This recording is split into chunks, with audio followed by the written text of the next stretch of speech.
আদিব মীরাকে কোলে নিয়ে হাঁটতে গিয়েও থেমে যায়, কারণ বেঞ্চের পাশেই মীরার লাগেজ পড়ে আছে। আদিব কি করবে বুঝতে না পেরে কিছুক্ষণ ঠায় দাঁড়িয়ে থাকে ওখানে। ঠিক তখনই আদিবের সামনে হিয়া আর প্রান্ত এসে দাঁড়ায়। ওদেরকে এভাবে পথ আটকে রাখতে দেখে আদিব কিছুটা অবাক হয়। ও পাশ কাটিয়ে যেতে নিতেই প্রান্ত বলল, ও কে হয় তোর? এভাবে অপরিচিত একটা লোকের মুখে তুই সম্বোধন শুনে আদিব কিছুটা রেগে গিয়ে বলল, সেটা জেনে আপনার কি? পথ আটকে দাঁড়িয়েছেন কেন? কে আপনি? প্রান্ত চটে যায় আদিবের কথা শুনে। ও তেড়ে গিয়ে আদিবের শার্টের কলার চেপে ধরে বলল, তোর বাপ লাগি আমি শালা। তুই এ মেয়েকে নিয়ে কই যাচ্ছিস সেটা বল আগে। আদিবের কোলে মীরার নিস্তেজ শরীরটা, তাই আদিব চাইলেও কিছু করতে পারছে না। ও শুধু নিজের শার্টের কলার ধরে রাখা প্রান্তর হাতটার দিকে ক্ষিপ্ত দৃষ্টিতে তাকিয়ে আছে। আদিব নিজের রাগ নিয়ন্ত্রণ করার সর্বোচ্চ চেষ্টা করে বলল, আমাকে ইমার্জেন্সি ডক্টরের কাছে যেতে হবে। শার্টের কলার ছাড়ুন। ভালোই ভালোই বলছি, না হলে কিন্তু এর পরিমাণ খুব একটা ভালো হবে না আপনার জন্য। প্রান্ত এবার আরও রেগে যায়। ও হিংস্র গতিতে আদিবকে সজোরে একটা লাথি দেয়। মীরাকে কোলে নিয়ে প্রান্তর ওর লাথির টাল সামলাতে না পেরে ছিটকে দূরে গিয়ে পড়ে আদিব। মীরাও পড়ে যায় আদিবের হাতের বন্ধন থেকে ছুটে। আদিব এবার প্রচণ্ড রেগে যায়। আদিব মাটিতে হাত থেকে ভর দিয়ে উঠে দাঁড়ায়। প্রান্ত আবারও এগিয়ে আসছে ওর দিকে। এবার আর আদিব থামল না। সে মীরার দিকে 1 সেকেন্ডের জন্য তাকিয়ে নিশ্চিত হলো মেয়েটা শ্বাস নিচ্ছে। তারপর সে ধীরে ধীরে উঠে দাঁড়ালো, শরীরের প্রতিটি পেশি টান টান করে। আদিবের বুকটা উঠানামা করছে রাগে। প্রান্ত কাছে আসতেই আদিব কোনো সতর্কতা ছাড়াই ওর হাত চেপে ধরে পেছনে মুচড়িয়ে দিল। প্রান্ত ব্যথায় চিৎকার করে উঠল, ছাড় ছাড়। আদিব ঠান্ডা গলায় বলল, একটা কথা বলেছিলাম, রাখার ক্ষমতা আমার আছে। এরপর সে দ্রুত ঘুরে প্রান্তকে সজোরে ধাক্কা দিল। লোকটা গিয়ে গাছের গোড়ায় পড়ল। হিয়া চমকে উঠল। সে তাড়াতাড়ি পেছনে সরে গেল। প্রান্ত নিজেকে সামলে উঠে দাঁড়াতে না দাঁড়াতেই আদিব আবারও এগিয়ে গেল। ঘুষি 1টা 2টা 3টা। প্রান্ত আদিবের হাত থেকে নিজেকে বাঁচানোর চেষ্টা করল, কিন্তু আদিবের হাতে সে কাগজের মতো হালকা। শেষে আদিব তার কলার ধরে মাটিতে চাপা দিয়ে ফিসফিস করে বলল, বলেছিলাম আমার পথ না আটকাতে।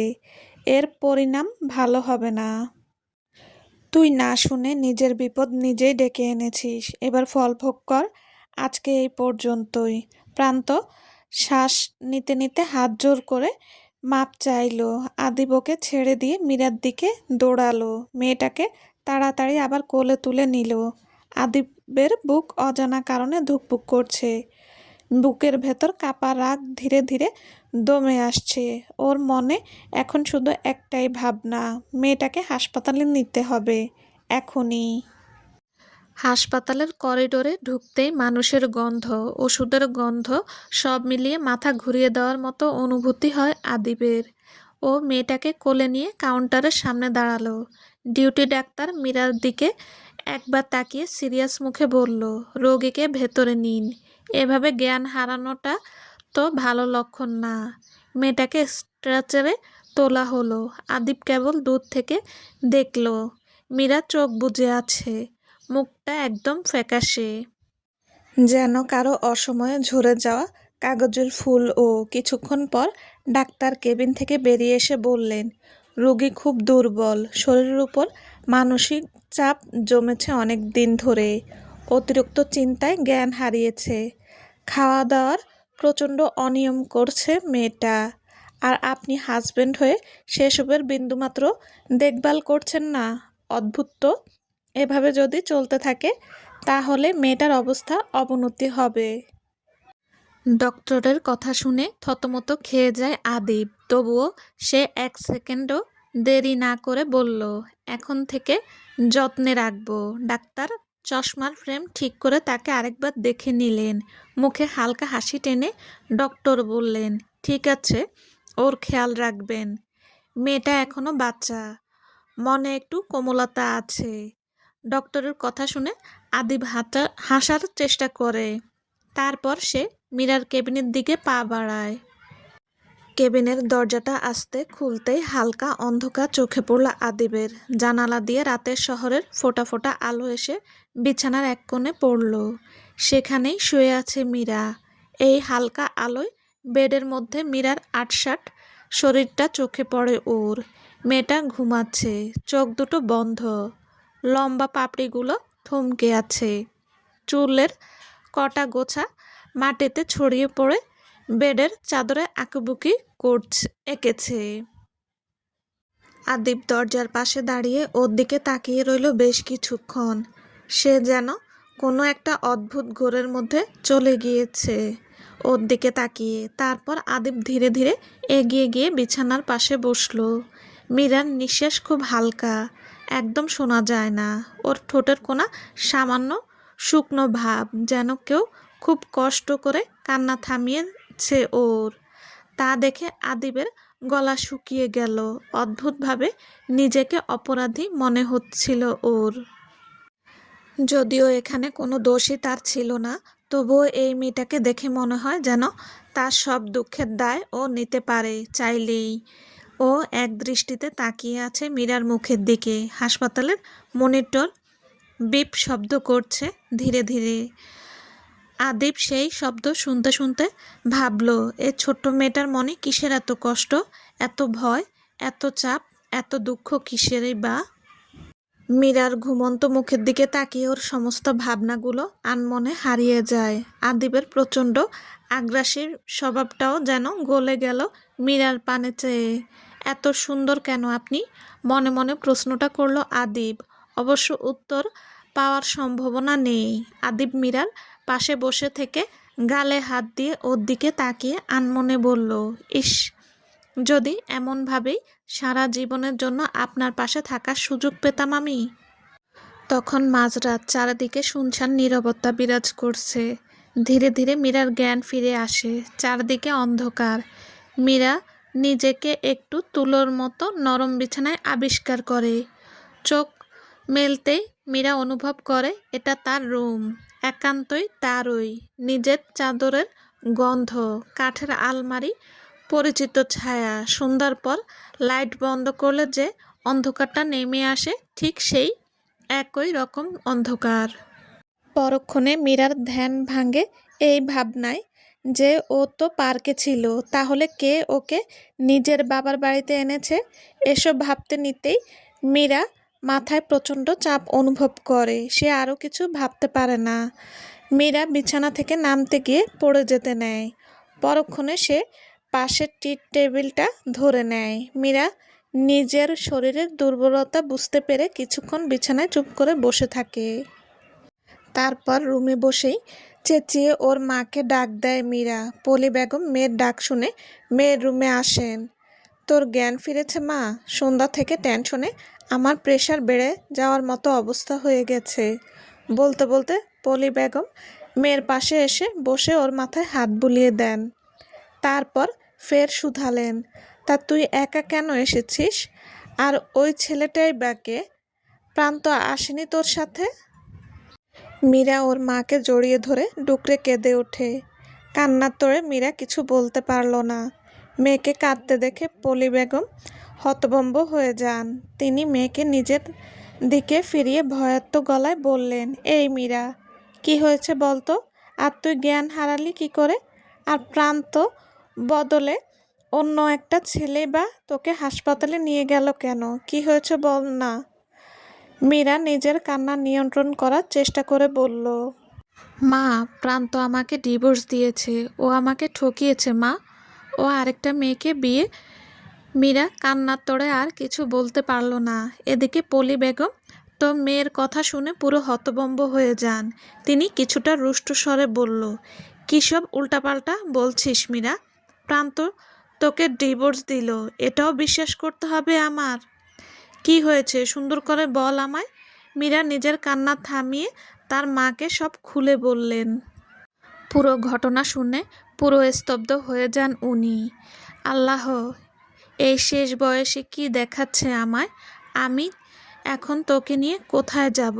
আর যদি তোর বাবা বেঁচে থাকতো, বলে আঁচলে মুখ গুজে গুনগুন করে কাঁদতে লাগলেন পলি বেগম। মীরা নিজেকে সামলে নিয়ে মাকে জড়িয়ে ধরে বলল, চিন্তা করো না আমাকে নিয়ে একদম। আমি ঠকেছি ঠিকই, নিজের ব্যবস্থা নিজে করে নেব, দরকার হলে গার্মেন্টসে চাকরি করব। তবুও ওই জানোয়ারের দিকে ফিরেও তাকাবো না আমি, বলে নিজের চোখের পানি মুছে নেয় মীরা।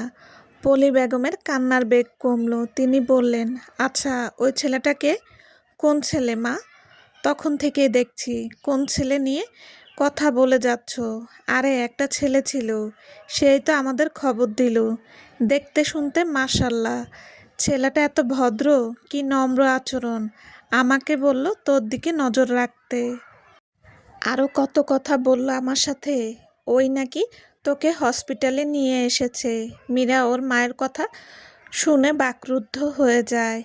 কে এই ছেলে যে ওকে হসপিটালে নিয়ে এলো? বাড়ির লোককে খবরও দিল কত তাড়াতাড়ি। এইসবই ভাবছে মীরা। রাত তখন ঘড়ির কাঁটা ৩টা ছুঁই ছুঁই। মীরা ব্যালকনিতে দোলনায় বসে আকাশের দিকে তাকিয়ে আছে এক দৃষ্টিতে। স্মৃতিতে ধীরে ধীরে ভেসে আসছে মীরার মনের কিনারে। প্রান্তের সাথে কাটানো দিনের আলো, হাসির শব্দ, মলিন বিকেলের কথোপকথন সবই এখন রক্তহীন স্মৃতি হয়ে আছে ওর হৃদয়ে। যেই প্রণয়গুলো ছিল মীরার মনে একসময় সর্বশ্রেষ্ঠ অনুভূতি, তাই যেন আজ শুধু দাহ। মীরার মনে একটাই খেদ, সে তো কখনোই বেশি কিছু চায়নি, চেয়েছে শুধু প্রান্তের কাঁধে মাথা রেখে নিজের দুঃখটুকু বলার সাধারণ অধিকারটাই তো। এইটুকুই কি তবে এত বড় দাবি? যে দাবির পরিপ্রেক্ষিতে সে পেল শুধু প্রতারণা, ডিভোর্স আর একটা অনিশ্চিত ভবিষ্যৎ।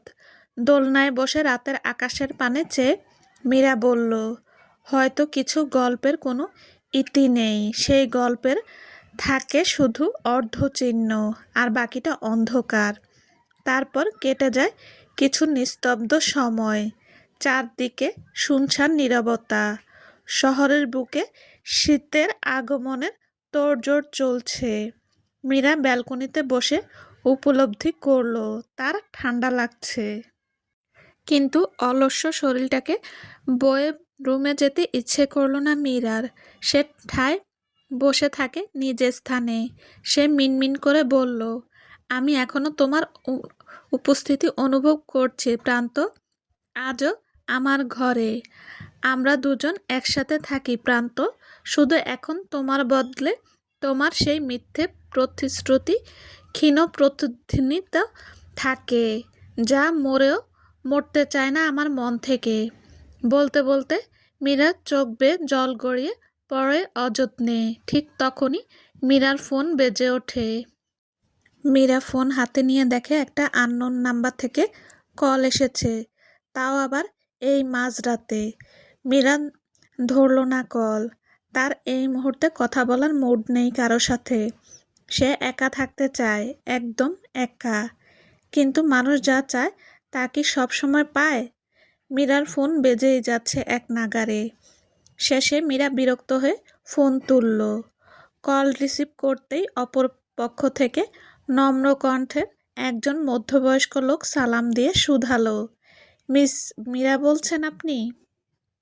মীরা দ্বিধাবোধ করে উত্তর দিল, জি। আপনি কে? অপর পক্ষ থেকে জবাব আসে, মির্জা গ্রুপ অফ কোম্পানির ম্যানেজার বলছি ম্যাম। আপনি মেবি আমাদের একটা জবের বিজ্ঞাপনের ঘোষণা দেখে আমাদের ইনফর্ম করেছেন যে আপনি জবটা করতে ইন্টারেস্টেড। আপনাকে কাল সকাল 10টায় একবার আমাদের কোম্পানির ধানমন্ডির ব্রাঞ্চে একবার স্যারের সাথে দেখা করে একটা ইন্টারভিউ দিতে হবে। তাই আর কি আপনাকে ইমার্জেন্সি কল করা। মীরা একটু অবাক হয়। এত রাতে কোনো কোম্পানির ম্যানেজার তাকে কল দিল সেটা ভেবে। তার ওপর সে চাকরির ব্যাপারে এখনো ভাবিনি কিছু, তাই ও বলল, কিন্তু তাই বলে এসব এত রাতে জানাতে হবে? আর আমি তো সবে রাতে জবের কথা বললাম, আর এখনই? মানে কিভাবে সম্ভব? ম্যাম, আমি মেইল করেছি। আমরা সরাসরি একবার কলে বলা উচিত, সেটা ভেবে কল দেওয়া। আর আপনার চাকরিটা কিন্তু বাঘের দুধের মতো অমূল্য, তাই অবহেলা না করে ভেবে দেখবেন একবার। মীরা কিছুটা দ্বিধা নিয়ে বলল, কিন্তু আমি তো এত তাড়াতাড়ি জবে জয়েন করার জন্য মানসিকভাবে তৈরি নই। আপনারা বরং অন্য কাউকে দেখেন, এত আর্জেন্ট হলে। ম্যাম, ভেবে দেখবেন। ছোট স্যার নিজে আপনার বায়োডাটা চেক করে আপনার ইন্টারভিউ নিতে ইন্টারেস্ট দেখিয়েছে, তাহলে ভাবুন আপনার কত ভাগ্য। আশা করি আপনি বোকা নন। ভেবে দেখবেন, সুযোগটা হাতছাড়া না করে। বলেই কট করে কল কেটে দেয় লোকটা। মীরা পড়ল বিপাকে। ও এই পরিস্থিতিতে কি ইন্টারভিউ দেবে সেসব ভেবে শেষে সে মিনমিন করে বলল, চুলো যাক এসব জব, পারবো না এত জরুরি কিছু করতে। চলবে। আসসালামু আলাইকুম। গল্পটা কেমন লেগেছে আপনাদের অবশ্যই জানাবেন। লাইক কমেন্ট অন্তত একটা করে দেবেন যে কেমন হয়েছে। Please please. আল্লাহ হাফেজ।